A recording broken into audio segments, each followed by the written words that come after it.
What is up, everybody? It's Larry back with you from 5031 Media. Today we're going to talk about the iPhone XS Max. Worst name ever for a phone, but an amazing phone nonetheless. Hopefully Apple fixes their naming issues by next year, but who knows. But we're going to talk about the top 3 things I look at when I'm talking about any phone or any device, and that's hardware, software, and the camera. Now, of course, the camera could drop into the hardware, but I'm separating that out because it's its own entity for me, because these are the 3 biggest things I look for. Camera probably being the first thing that I look for when I talk about buying a new phone. Of course, when we talk about an iPhone, build quality is never ever an issue. It's always top of the line, top quality. Now, even though this year Apple has a higher end and a lower end phone, nobody can really disagree that Apple would ever skimp on build quality. So I'm not gonna get too much into the build quality of an iPhone. Everybody knows it's the best.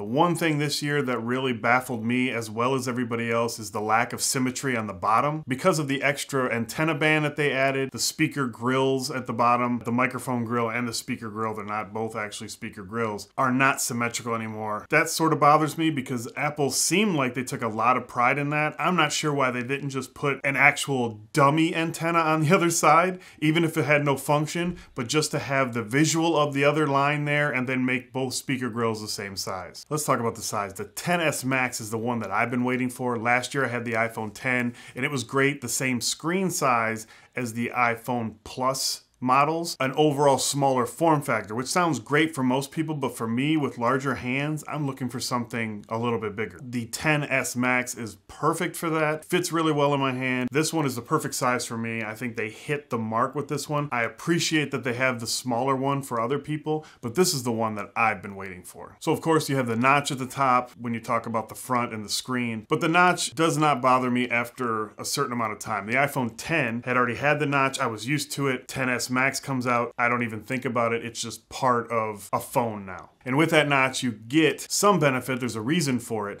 and that's Face ID. Face ID is amazing. Last year with the 10, I thought it was something that I would probably never use because I just thought it was gonna be gimmicky, but it really, really works. I change it where your eyes don't need to be seen. So I like having that on, so if I have sunglasses on or I'm doing something else and not really looking at my phone, I can still raise it up and have it unlocked. But let's talk about the screen because it's beautiful. It's a 6.5 OLED with a very odd resolution, 2688 by 1242.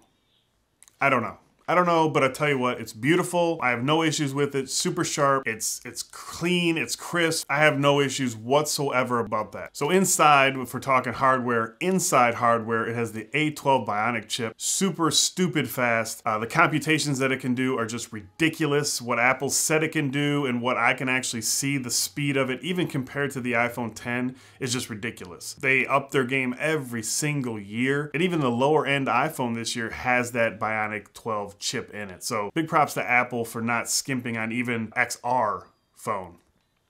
What does the R stand for? So in powering the whole phone, you have the battery, and of course battery is very, very important. Battery in the iPhone XS Max this year is a 3,174 milliamp hours. Battery life sometimes can be an issue. It's not the greatest this year. I know a lot of people are like, it's fantastic, and I have days where it is fantastic, but some days if I get up at 4 a.m. for the gym, by noon, which, you know, that's a good chunk of time, you're talking 8 hours, I'm down to, you know, 35-40% with heavy use. That's phone calls, text messaging, maybe a little social media in there, some videos, whatever. So it's not fantastic. It just depends on your time of day, I guess, that you wake up. But the benefit that I have, what I do at my office is I have a wireless charger there. So if I'm not using my phone and I'm doing something on my computer, I usually just lay it on the wireless charger. But if I have something going on, like if I'm leaving work and I know I'm leaving in about a half an hour, I'll break out the fast charger. It's their USB Type-C charging wall adapter for the MacBooks, and then a USB Type-C to Lightning cable. Now that doesn't come with the iPhone, which is a big bone of contention for a lot of people as well as myself. I don't know how you can charge $1,200, $1,300, $1,400, $1,500 for a phone and yet you still send it with the slowest possible way to charge it. The last thing we'll talk about is the different storage options, which everybody probably knows, but you have 64, 256, and now this year a 512 version. Now, as cool as the 512 sounds, for me, it's not realistic. Actually, 256 is probably way more than what I need. Next year, I hope Apple gets away from the 64 gig and just goes 128, 256, and 512. And let's talk about the price. And for a 64 gig 10S Max, you're talking $1,099. For the 256 gig, the one that I have, you're looking at $1,249. And for the big boy, the 512, you're talking $1,449. Here in the US, after taxes, that's well over $1,500 for a phone. It's crazy insane, but if you think about how often you use your phone compared to probably any other piece of tech you have, $1,500 probably isn't that bad. All right, so we're gonna blast through the software here because there's not really much to talk about. It's iOS 12. I run the beta, so I have the newest versions of it as it comes out. iOS 12, I think, is a great leap. There's fantastic things you can do with it. I think the complications that you can do with Siri, the shortcuts, are fantastic. You can have it do all kinds of things. Quinn from Snazzy Labs did a great video on those. I'll leave a link for that down below if you want more information about that, but it's just, there's a ton of stuff to do. He did a great video on it, so I'll leave that down below. It's iOS, it's boring, it's plain Jane, it just gets the job done. Not much to say about it, but everybody knows apps are better optimized, in my opinion, and probably a lot of people's opinion, for iOS because they only have one version of hardware, the iPhone. Android has so many different devices, it's very difficult for an app developer to optimize it for all those different phones. So it's just the nature of the beast. It's not really any knock on Android per se, but it's just very difficult for app developers to get the same optimization that they can do for the iPhone on Android. The ecosystem is ridiculous. I find it very difficult for me, even now, having got in the Pixel 3 XL and the LG V40, to take my main SIM card out of my iPhone and put it into one of those. I actually went and got a different SIM card to put in to test those out because it's so difficult for me to get out of that ecosystem. iMessaging with my wife is something that I think she would kill me if I got rid of. Just the iTunes, like everything, all my media when it comes to purchased movies, TV shows, and music is all in the Apple ecosystem. Now, of course, Apple Music crosses over to Android, so that's not that big of an issue. I have a very difficult time even thinking about getting out of that walled garden. As MKBHD eloquently described it, iOS and Apple's ecosystem is a walled garden where it's very difficult to get out if you even want to. But that being said, as boring as it is, as lame as it is, as uncustomizable as it is, everything in there works, and it works really, really well. And if you haven't tried iOS, you may not want to, because I don't think you'll ever go back. Even if you want to, you're not going to go back. You can't. Trapped. Like forever. So that brings us into the camera. We'll go through the specs real quick. It's two 12 megapixel cameras on the back. The main shooter is f1.8. The secondary zoom one is f2.4. It does 4K video at 24, 30, or 60 frames per second, which is really awesome. And the slow motion's insane. You can do 1080p at 120 frames per second and all the way up to 240 frames per second.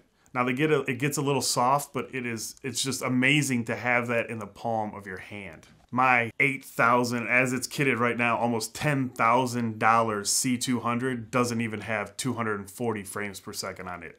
Just saying. Just saying.